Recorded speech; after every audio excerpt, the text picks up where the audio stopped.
Jadi target kami bersama dengan Bank Indonesia dan teman-teman industri, tahun ini kita harapkan Malaysia dan Singapura terhubung. Ya, Oke.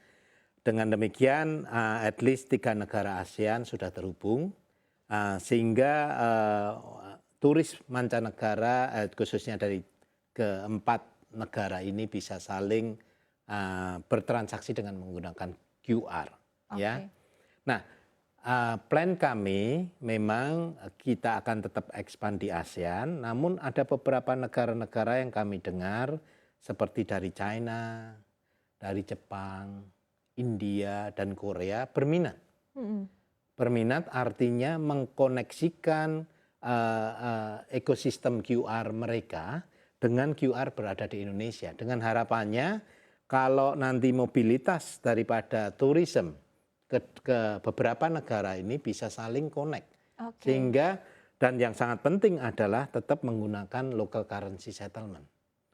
Itu Mhm. yang menjadi kelebihan, menjadikan lebih efisien dan tidak ada hambatan lagi dalam sistem pembayaran. Oke, berarti tadi, kalau kita dengar kan selama ini sejauh ini kan biasanya memang bahwa, KRIS ini sendiri akan dikembangkan di, negara-negara Asia Tenggara begitu ya Pak ya. Iya, Tapi rupanya ini juga bisa hingga ke Jepang, Korea Selatan dan juga China ya Pak ya? yes, Kapan ya. targetnya Pak untuk negara-negara tersebut?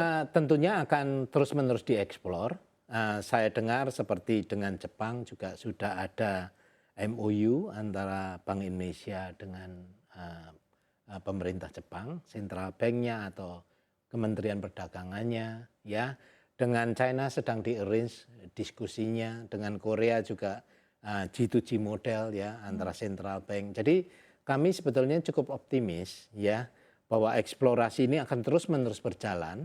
Memang ini sangat tergantung pada banyak faktor. Mhm mhm. Satu, pemahaman pentingnya daripada cross border retail ini bisa terjadi di antar negara, Mhm ya. mhm. Yang kedua adalah ada kesepahaman tentang local currency settlement, Mhm mhm. ya. Dan ketiga tentunya adalah didukung oleh industri. Mhm mhm. Dengan dukungan industri yang solid, Mhm. ya, maka sebetulnya apa yang kita harapkan itu akan terjadi, Oke. ya. Mhm. Jadi itu menjadi satu optimisme kami bahwa memberikan kemudahan supaya mobilitas customer bisa ada khususnya di sekitar Indonesia. Oke, baik. Tapi sejauh ini apakah memang ada kendala tersendiri Pak untuk tadi yang menghubungkan dengan Singapura, Malaysia, Filipina? Ada tentunya, karena masing-masing punya bisnis model sendiri, Mhm punya concern mhm sendiri mhm mhm. ya.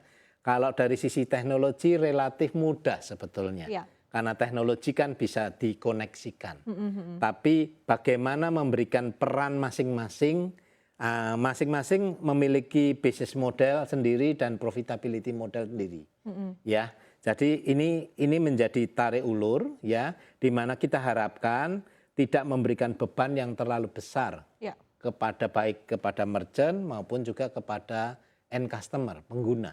Oke. Karena itu prinsip utamanya ya. Mhm. Jadi kalau kita menggunakan katakanlah di Thailand, mungkin sebagai customer kita nggak dibebankan. Mhm mhm. Tapi mungkin dari sisi merchant yang ada di Thailand mungkin Mhm. dibebankan.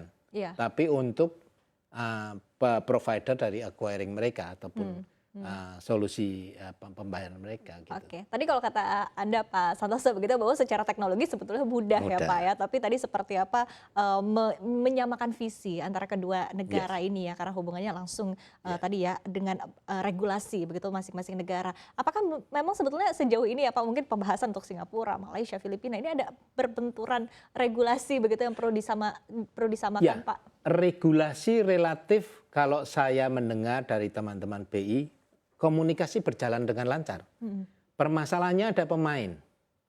Contohnya kalau di Indonesia, Bank Indonesia memberikan guidance dan pemain-pemain baik sebagai issuing maupun acquiring itu terkoordinasi ya sehingga kita sepakat menjadi interoperability interkoneksi. Mhm mhm. Tapi berbeda dengan di Singapura, berbeda dengan di Malaysia maupun juga di negara-negara lain. Mhm. Karena ada begitu banyak pemain, bagaimana mereka mau mengkoneksikan sehingga cukup single QR Mhm. untuk bisa di-scan. Sehingga Oke. customer kan tidak bingung. Mhm. Datang ke katakanlah ke China, cukup single single QR, Ya. apapun QR-nya di-scan dan bisa transaksi terjadi. Nah, sekarang masih terjadi begitu di-scan QR, ada yang connect, ada yang nggak connect. Ya tadi ya. Customer bingung, ya. Nah, inilah yang menjadi challenge-nya. Oke. Bukan dari sisi policy-nya sebetulnya. Iya. Ya, di situ. Oke.